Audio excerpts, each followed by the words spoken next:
So a bigger problem for amateurs isn't dispersion left and right. It's normally dispersion front to back.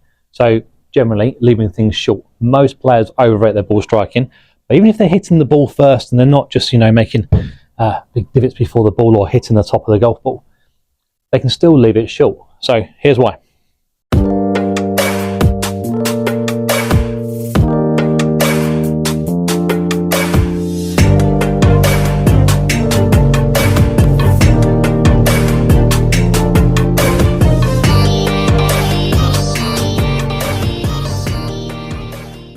So I've got an 8-iron here. This particular 8-iron is 34.5 degrees, the loft. That's important to know because if you've got older school clubs, it'd be more than that. Some modern clubs can be a lot stronger as well, so much less loft. Now, less loft, if you hit it well, the right speed should go further. Now, we know you need some pressure on the front foot. We know we want some shaft lean when we hit the ball.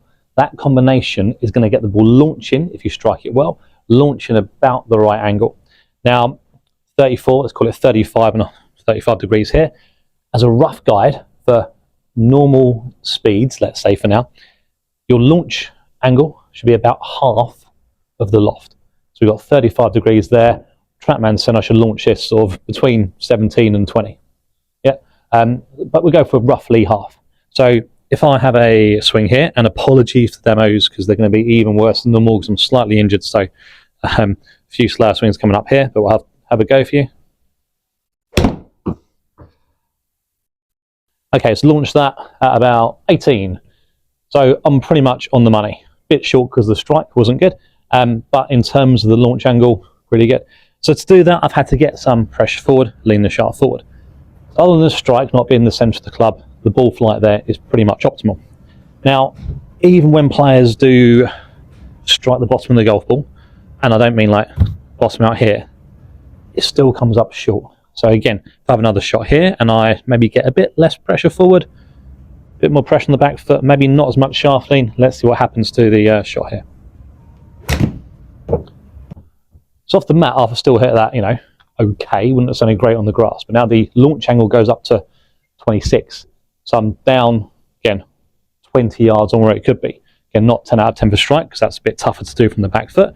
And sometimes you'll get players dump hitting the ground here, sometimes they'll thin it, sometimes they hit it pretty good, just by getting under the ball, and it'll still come up short. So let's try one with a slightly better strike, but adding a bit more loft.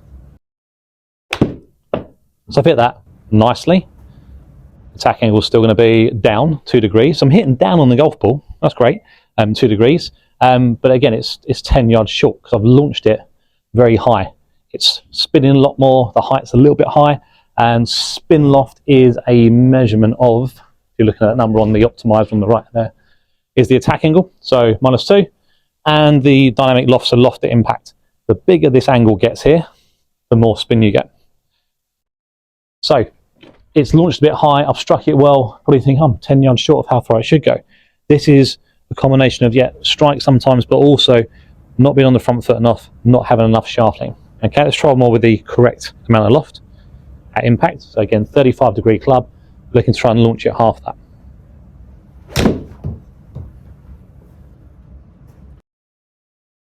And again, flashes up blue because for that speed, I'm pretty much on the money. So again, 17 degree launch angle, 35 degree club, it's about half, and that's about the same through the bag with the irons. Now, you might have seen on a couple of those smaller shots, the optimal launch angle changed. Now, let's call that normalish speed. So what am I swinging at there? Probably about 80, 75 maybe. Goes quite slow because I'm injured.